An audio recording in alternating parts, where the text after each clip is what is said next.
जय सनातन धर्म की। प्रिय सनातनियों, आप सभी का स्वागत है हमारे इस कार्यक्रम में। सनातनियों, आप लोगों को लगता होगा अगर कलयुग समाप्त हो चुका है, धर्मयुग आरंभ हो चुका है, तो फिर प्रलय क्यों नहीं आई? लोग मरे क्यों नहीं? इतने पाप करने वाले लोग आज भी जिंदा कैसे हैं? इस धरती पर भूचाल आया क्यों नहीं? सुनामी क्यों नहीं आई?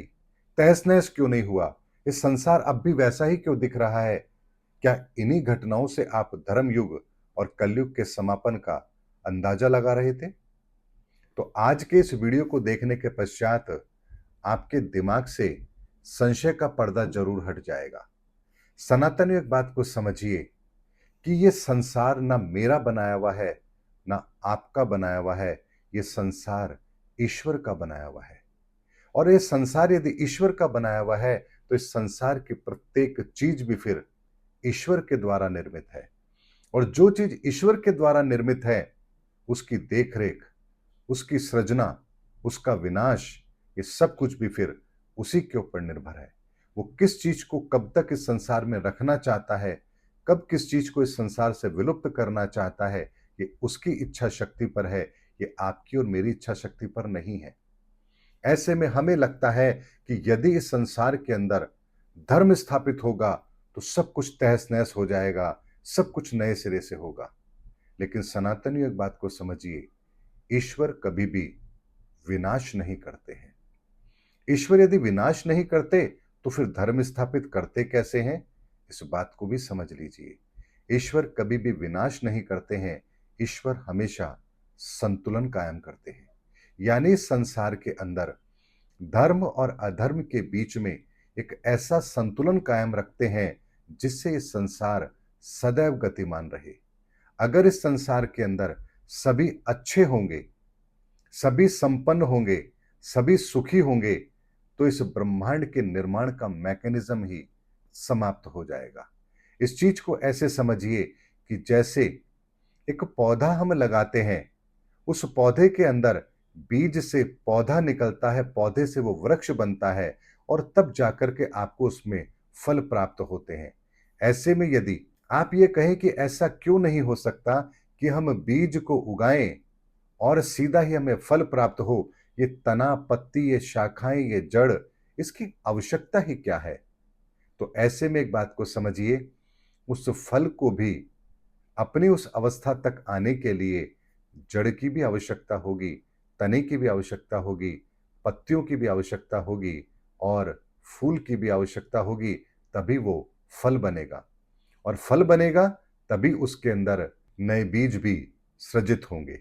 ऐसे में ईश्वर का ये मैकेनिज्म बहुत अलग तरीके से काम करता है और प्रकृति सदैव संतुलन बनाने का काम करती है, इसे बिगाड़ने का काम नहीं करती है। इसीलिए सनातन एक बात को समझिए, अगर सुनामी आती है तो वो भी हमारे पर्यावरण के साथ छेड़छाड़ करने के कारण से आती है। अगर कहीं पर अर्थक्वेक आता है तो वो भी हमारे ही कारण से आता है, क्योंकि हमने जितना ज्यादा इस पृथ्वी के गर्भ से खनिजों को निकाला है, एक वैक्यूम क्रिएट करने का काम हमने ही किया है। इसीलिए तापमान अगर बढ़ रहा है तो उसके पीछे भी हमारी ही गलती है कि हमने ओजोन लेयर को बहुत ज्यादा क्षतिग्रस्त किया है। इसीलिए प्रकृति कभी भी विनाश नहीं करती है, प्रकृति सदैव संतुलन बनाती है। और इसीलिए इस समय पर प्रकृति विवश हुई है संतुलन बनाने के लिए। ऐसे में अगर इस प्रकृति के नियम को समझना है, तो आपको एक बात तो समझनी पड़ेगी कि इस प्रकृति का नियम अकाट्य नियम है, जिसे कोई नहीं बदल सकता। कर्मों का सिद्धांत भी इसी पर काम करता है। और इसीलिए आप देखिए, अगर भगवान राम ने बाली को छुपकर बाण मारा, तो अगले जन्म में जब वो भगवान श्री कृष्ण के रूप में आते हैं, तो वही भील जो पिछले जन्म में बाली था, भगवान श्री कृष्ण को छुपकर बाण मारता है।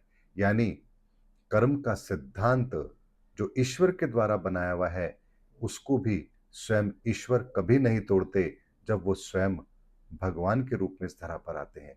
तो सोचिए, आपके और हमारे किए गए कर्मों का विधान कैसे बदल सकता है? इसीलिए हम जो भी कर्म करते हैं, ईश्वर हमें जो परिणाम देते हैं, वो परिणाम वास्तव में हमारे द्वारा किए गए उन नकारात्मक और सकारात्मक कर्मों को बैलेंस करने के लिए होते हैं, ना कि हमें दुख पहुंचाने के लिए।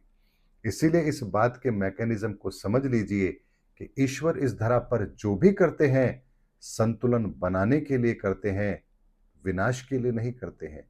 लेकिन जितने ज्यादा हम असंतुलन इस धरती पर पैदा करेंगे, ईश्वर को मजबूर होकर उतना ही बड़ा संतुलन बिठाने के लिए इस धरती पर परिवर्तन करना होता है। इसीलिए सनातनियों, इस बात को समझ लीजिए कि ईश्वर कभी किसी के साथ अन्याय करते ही नहीं है।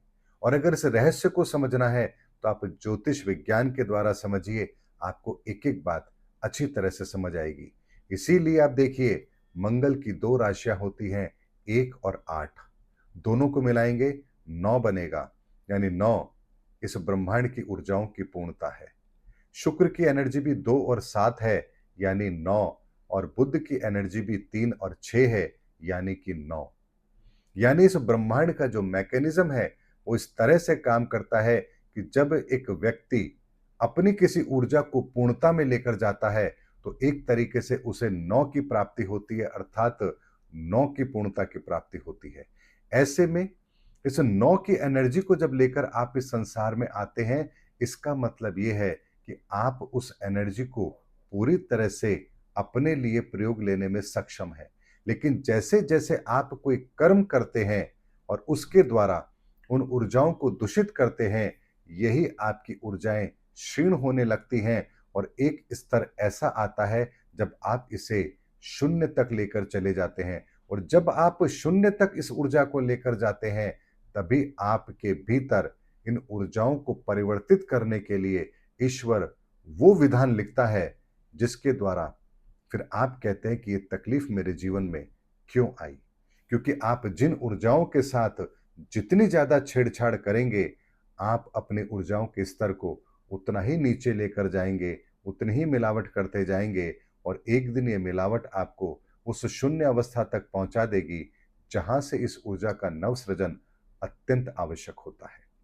इसीलिए इस बात को समझिए कि अगर 1 और 8 मिलकर के 9 बने हैं तो एक आत्म तत्व है और 8 राहु की ऊर्जा है। यानी कि अगर आपको कर्म बंधन से मुक्त होना है तो आपको अपने आत्म तत्व को जागृत करना पड़ेगा। यानी हर तत्व कैसे ठीक होगा, उसके पीछे कौन सी ऊर्जा काम करेगी, किस ऊर्जा के समायोजन से आपका कौन सा तत्व ठीक होगा, यही ज्योतिष का ज्ञान है जो आने वाले समय के अंदर धर्मयुग के अंदर सनातन ज्योतिष के रूप में हम सबके सामने आएगा। इसीलिए सनातनियों, परिवर्तन तो हर जगह होगा। कैसे होगा, किस किस स्तर पर होगा, आपको एक एक बात वीडियो के माध्यम से जरूर बताऊंगा। इसीलिए इस युग परिवर्तन के अंदर अपने विचारों के अंदर उन नवीन विचारों को स्थान दीजिए जो सनातनी है, जिनका आधार सनातन है और जो ईश्वर की कृपा से हम सबके बीच में रखे भी जा रहे हैं। उम्मीद करता हूं सनातनियों, मेरा वीडियो आपको जरूर अच्छा लगा होगा। अगले वीडियो में आपसे फिर भेंट होगी, तब तक हमारे चैनल पर बने रहिए। जय हिंद, जय भारत, जय सनातन धर्म।